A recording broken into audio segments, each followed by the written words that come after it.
Welcome back to the deep dive.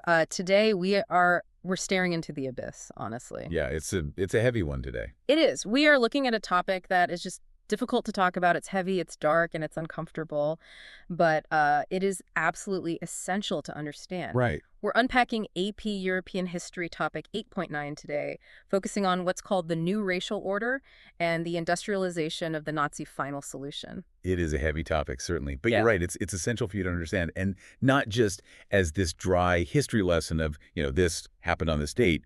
We need to look at the actual mechanics of it. That is really what the source material is asking us to do today. Exactly. That is the mission for this deep dive. We've got a massive stack of historical analysis here regarding the Holocaust, but we want to move beyond just the timeline or the emotional shock, though. I mean, obviously that shock is there. Oh, absolutely.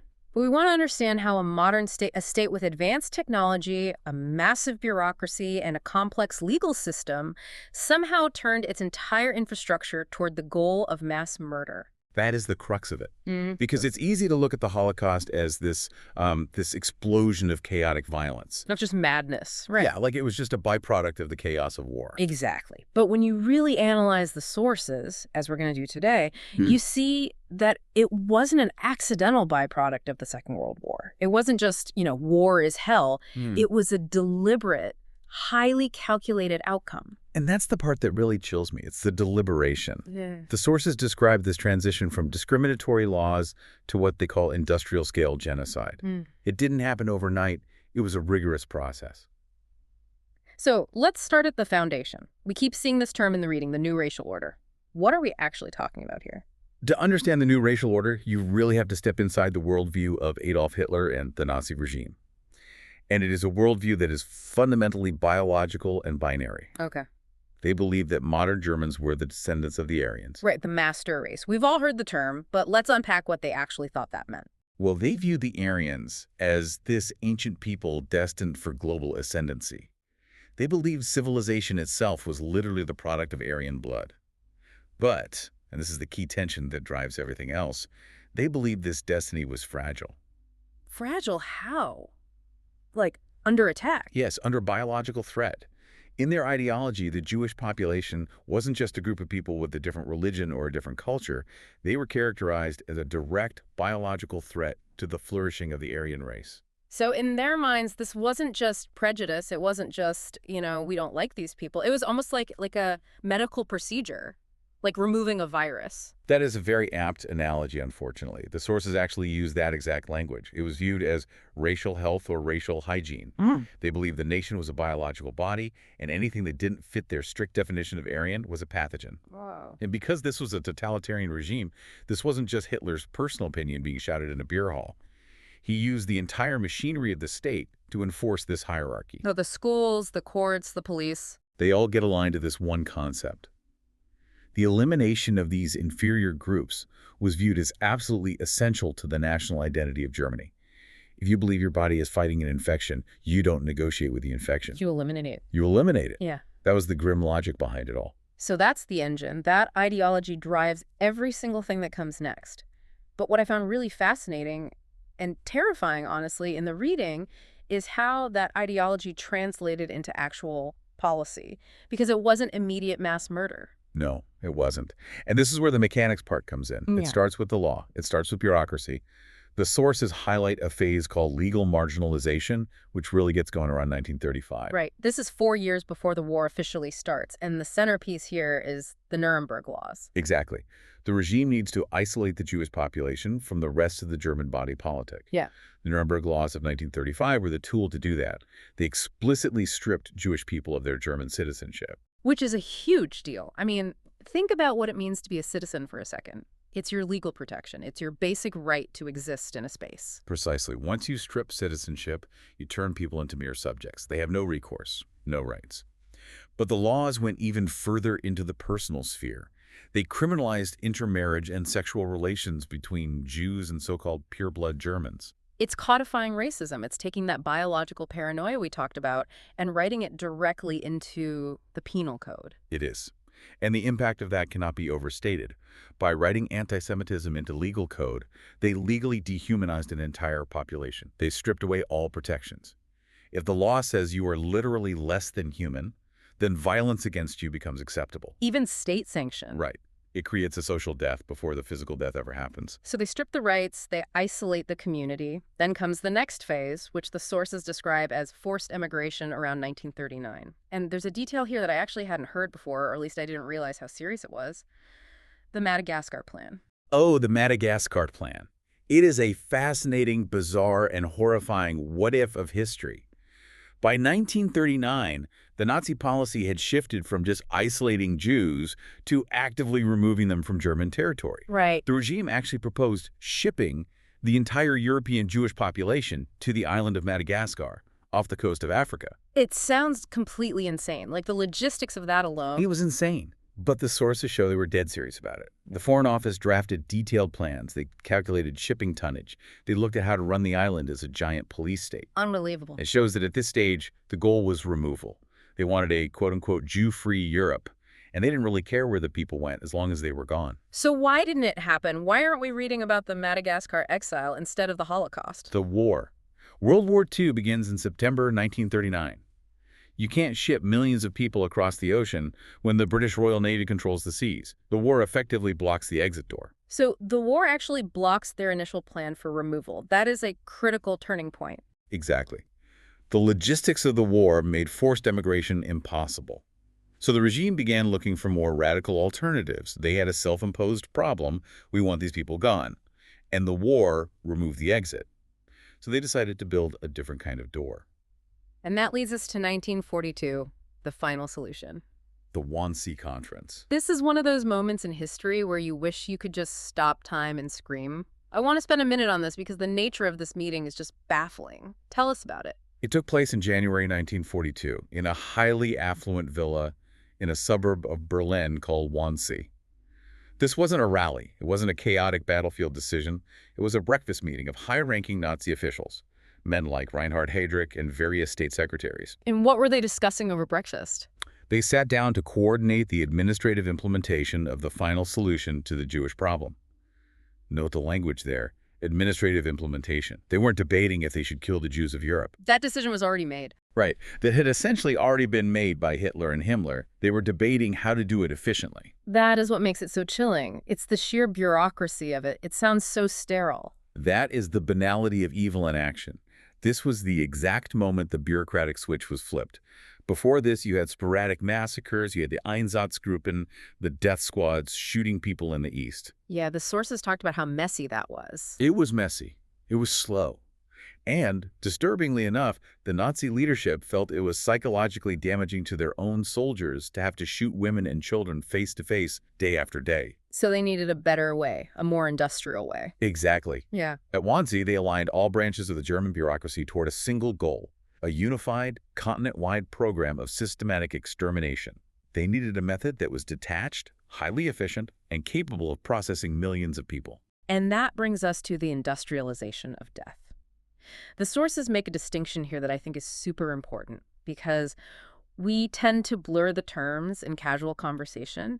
We often hear concentration camp and just use it as a catch-all for everything. Yeah, that happens a lot. But the sources distinguish between concentration camps and death camps. It is a vital distinction if you really want to understand the structure of the regime. Concentration camps, like Dachau, existed from the very beginning of the regime, around 1933. They were primarily for detention, political punishment, and forced labor. Right. Conditions were brutal. People died by the thousands from starvation, disease, and horrific abuse. But death wasn't the sole output of those camps. The camps had a function beyond just killing. Contrast that with the death camps. Right. Places like Treblinka, Sobibor, and Auschwitz-Birkenau. These were purpose-built facilities specifically designed for mass extermination. They were factories. And the raw material for these factories was human beings. The sources describe the selection process at these camps, and reading through it, it's just the stuff of nightmares. It is. As Germany occupied new territories, they rounded up Jewish populations and transported them by rail to these camps. Upon arrival, right there on the ramp, there was a medical exam. A quote-unquote medical exam that determined if you lived or died right then and there. Instantly. A doctor would simply point left or right. The sources indicate that about 20 to 30% of the arrivals, mostly able-bodied men or women, were selected for forced labor. They were saved only to be worked until they completely collapsed. And the other 70 to 80%. Murdered immediately, usually within hours of stepping off the train. And we're talking about the gas chambers here. Yes, they used hydrogen cyanide gas, known commercially as Zyklon B, and the deception continued right to the bitter end. The victims were told they were going to showers for delousing. They were even told to remember the hook where they hung their clothes. Wow. It was a deeply cynical deception designed to keep the process orderly until the very last second. There's a detail in the sources regarding the logistics of this that I really want to highlight because I think it fundamentally changes how we view the war as a whole. It's about the rail lines. Ah, yes. This is one of the most revealing facts about the Nazi mindset. You have to remember the context of the war at this point. By 1943 and 1944, Germany is fighting a massive war on multiple fronts. They're losing badly in Russia. Right, the tide has turned. The Allies are bombing German cities to rubble. The German military desperately needs supplies, ammunition, and troops moved to the front lines. Every single train car is precious. And yet, the sources tell us that deportations to the death camps often took precedence on the rail lines over essential military transport. you really have to pause and think about that for a second. They were actively losing the war. Their army is screaming for basic supplies, Yeah. and the leadership says, no, we need this train to take Hungarian Jews to Auschwitz. It defies all conventional military logic. If your primary goal is to win a war, you prioritize the army, period. But it perfectly fits their ideological logic. If you believe, as they truly did, that the Jewish people are the ultimate threat to your race, that they are the virus, then eliminating them is the war effort. It suggests that for Hitler, the racial mission was actually more important than the military victory itself. It does. It suggests that even if Germany was going down in flames, he wanted to ensure he completed the genocide. It's sheer fanaticism, but it's disguised as pragmatic state policy. It's terrifying. Now, we've focused heavily on the Jewish population, and rightly so. 6 million people murdered. It was the primary objective of this machine. But the new racial order cast a very wide net. The sources mention that an additional 4 to 5 million people were killed. Who were they? This goes right back to that master race concept we started with. Anyone who didn't fit the physical, racial, or social ideal was at severe risk. The Roma, often called gypsies, suffered heavily. Up to 1.5 million were murdered because the Nazis deemed them racially alien. And it wasn't just about race, strictly speaking. It was about social purification, too, right? Exactly. Homosexuals, particularly gay men, were persecuted and killed in the camps because they were seen as a threat to the reproduction and social cohesion of the Aryan race. If you weren't producing strong children for the state, you were viewed as a liability. And people with disabilities. That section of the reading was a real gut punch. That's a crucial group to mention. In fact, the systematic murder of people with disabilities known as the T4 program actually started before the death camps for Jews were fully operational.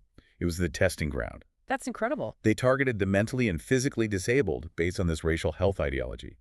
The gas chamber technology itself was developed and refined there first. So the state was literally practicing mass murder on its own most vulnerable citizens. Yes, they were. And Slavic people, Poles, Russians, Ukrainians, were also heavily targeted. Millions were killed or worked to death. In the rigid Nazi hierarchy, they were seen as a subhuman servant class, basically just expendable labor for the Reich. So when you add it all up, the scale of this is just hard to even comprehend. It really is. We are talking about 10 to 11 million people murdered in the camp system alone, and that doesn't even count the staggering war dead.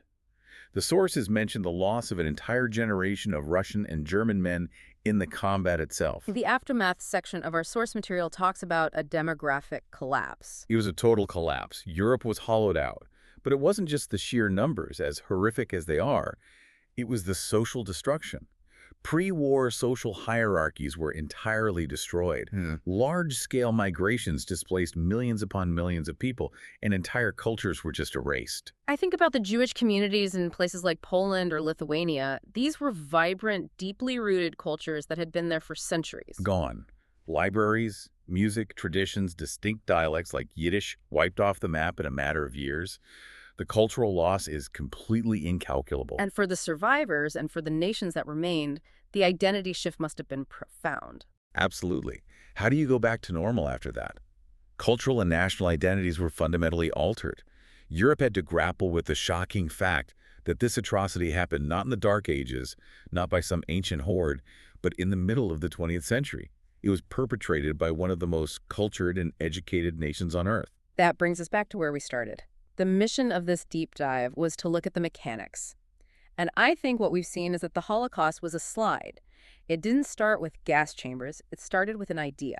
An idea that became a law that became a policy, and a policy that became an industry. From the Nuremberg laws stripping rights, to the Madagascar plan trying to physically remove people, to the Wannsee Conference building the actual machine of death, it creates a picture of how ideology can truly weaponize a state. And that is exactly why this deep dive matters for you, the listener. It is so easy to think of these people as just monsters, and in their actions they absolutely were. Yeah. But we have to remember they were also bureaucrats. They were lawyers drafting legislation. They were engineers designing ventilation systems. Railway schedulers. Exactly, railway schedulers making the trains run on time. They used the very tools of civilization efficiency, organization technology to commit barbarism. It's a stark reminder that law and order isn't always synonymous with justice. Exactly. The Holocaust was legal according to German law at the time. That is the truly frightening part. So, as we wrap up, we want to leave you with a thought. We usually think of chaos as the enemy of civilization. We think that when things break down, when the rules stop applying, that's when bad things happen. Right. But the final solution wasn't a breakdown of order. It was the result of order. It was efficiency and bureaucracy taken to their absolute inhuman extremes. And that is something worth thinking about. It certainly is. Thanks for joining us on this deep dive. We'll see you next time.